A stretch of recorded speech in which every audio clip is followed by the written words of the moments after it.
Hi guys, this is Vrushabh from Trial and Error Fitness, and we're back with another video. This one's going to be a voiceover. It's going to be a little different from what we usually do for videos. And what I'm going to do is I'll take you through the workout. And for this session, Amber and I didn't train together. He trained, I think, before me, and I had some work, so I trained after him. So that's why this is going to be a different sort of video. And the clips are not going to be edited or something. This is going to be a raw video, and I'll explain you the back workout. Before my back workouts, I warm up my back, my lats, my traps. I do some scapular retraction, protraction as well. And depending on whether or not I deadlift, I'll incorporate some low body mobility workout as well to warm up my hips, glutes, lower back, and hamstrings. I think I can speak for Amber here as well. And over time, we've realized that as your body get as you get more experienced and your workouts get more intense, it starts taking a toll on your body. You're damaging your muscle fibers more than you ever have because you need to, right? Progressive overload. But then again, at the same time, it's very important that you take care of your body as well and make sure that you do not injure yourself. Because if that happens, you may be off for months, depending on the sort of injury that is. And thus, incorporating some sort of warm up and cool down routines before and after your workouts is highly essential. For every body part, we start the workout with a compound exercise and then move on to more isolation movements. So my first exercise for this back workout was deadlifts, conventional deadlifts. And usually we train for strength in the three to 5 rep ranges. But today the focus for me was trying to get better at the deadlift, and at the same time I wanted to make sure that I was actually performing the deadlift. So I wanted to do a variation of the deadlift. Now, what exercise or variation you use to get better at the deadlift really depends on what you're trying to get better at. So, for me, I break down the deadlift into smaller parts, and there's two things that you can get better at. It's either like trying to get the bar off the ground or trying to lock out. So, I was usually for trying to lock out, we do rack pulls, and for trying to get the bar off the ground, if you want to get better at that, we suggest you can do a deficit deadlifts, which is basically deadlifts performed on a platform where you are standing on a platform, or you can incorporate resistance bands into the workout. So basically, what you can do is place resistance bands on top of the bar and make sure that you're standing on top of them so that resistance is created on the way up.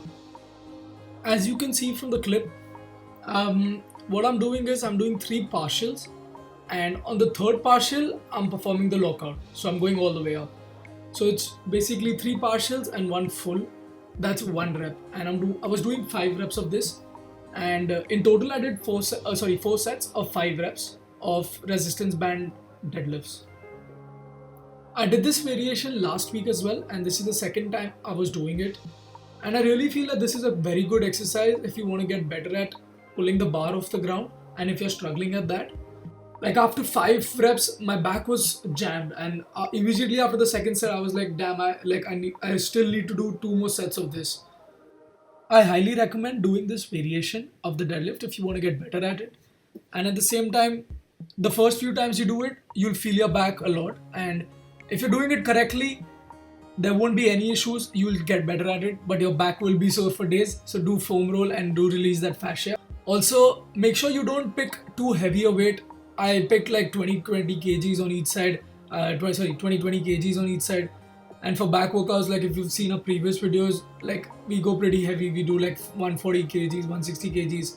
So this was pretty light, like it was 60 kgs in total. So, but the resistance band make it feel like it's 80. So don't think about the weight so much. Think about actually performing the movement more. Next, I moved on to some more deadlifts, and this time I did 3 sets of 8 reps of the conventional deadlifts, but without resistance bands.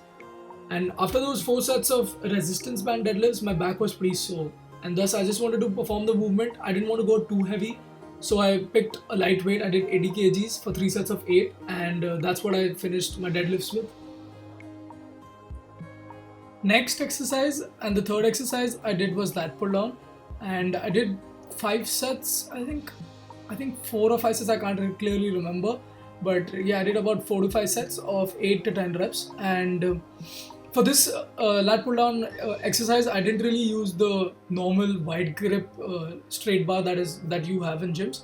I use this I don't know, V kind of shaped handle. I don't really know what to call it, but yeah, I've been using this for the past couple of weeks, and I really feel more of a contraction in my lats, especially like my lats tapering down towards my lower back more than I feel doing lat pull downs with the straight bar.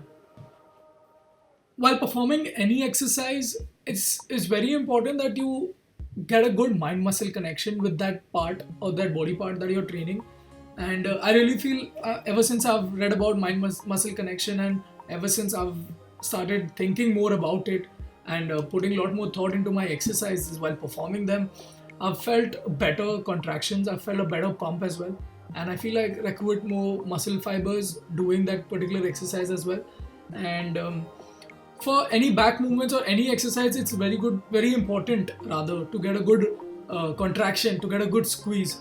So when I'm training back, what I'm trying to do is spread out my lats as wide as possible on the way up, as you see. And then when I'm coming down, I'm trying to bring my elbow to torso and really squeeze the lats. At the same time, I'm also thinking about getting a good eccentric, which is a good stretch in my back as I release the bar or the handles up. It's very important that you get a good contraction, a good squeeze, and you hold it down for a second, and you control the weight as it goes up as well, as you really stretch that muscle that you're trying to work.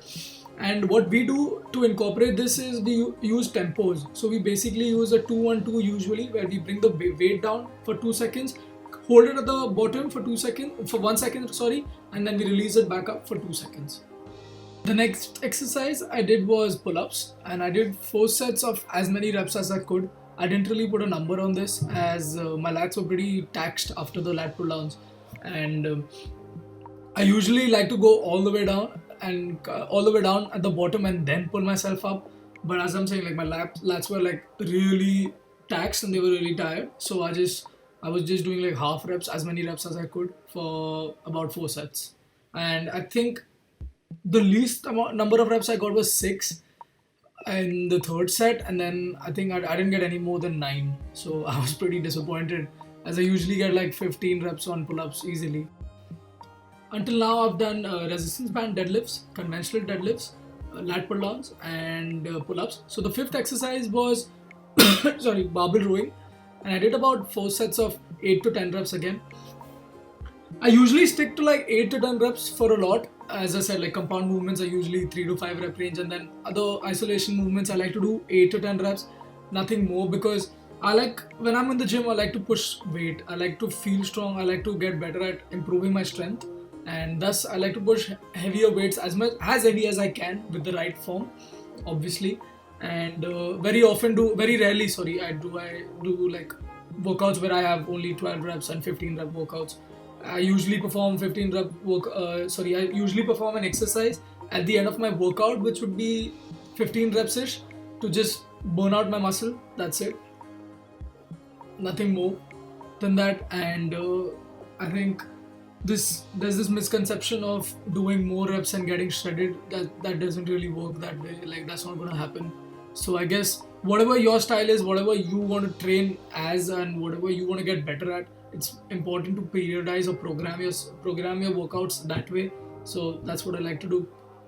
I think body goals wise, I've been on a lean bulk until now, and I was thinking of doing a cut actually in February, and documenting it as well. But at the same time, I think towards the end of my bulk, I felt good. I felt much different. I felt bigger and stronger, definitely. But at the same time, I felt like I still wanted to put on some more muscle, some more size before I get into a lean bulk. And I think in these years that, I'm 21 now, so I think I can still put in more effort in trying to gain more muscle rather than spending my time in a cut. And for someone like me, I'm not really I think I can lose weight pretty fast. I have a very hard time trying to gain weight, and gaining is not the easiest, I think, for ectomorphs as well. So another thing I would say is that over time I've realized that your body, especially for me, I think my body doesn't look same on the days where I know if on a day I haven't had a particular meal or if I've skipped a meal, I know that my body is going to look flatter the next day and my weight might fluctuate. And initially, this used to irritate me a lot. Like when the weight goes up, I'm like, damn, I'm 72, yes, and then the next day I'm like, it's back to 70. What? How did that happen? And it used to get to my head a lot. But I think I've realized that it's just a number still, and what you do over time and how you assess your progress over time is what's going to matter. And even look wise, obviously bodybuilding is a lot about looks and this and that, but I'm not in this to compete. I'm not in this to step out on stage. It's more of a lifestyle thing for me, and it's a good thing that it's a passion. That's something I like. That's I have to be in the gym every single day. That's enough talking from me, guys. And just to finish up, I finished the workout with single arm seated rows, and I did 3 sets of about 10 to 12 reps on this. Since it's a unilateral movement and I like to incorporate unilateral exercises in my workouts, I did this and I finished off my back workout with this. And I really apologize for the head being cut off in quite a lot of the clips, but I thought this was a nice way to talk to you guys. And please let us know if you like these kind of videos. We'll do more of them. And don't forget to like, share and subscribe, guys. It really helps us a lot.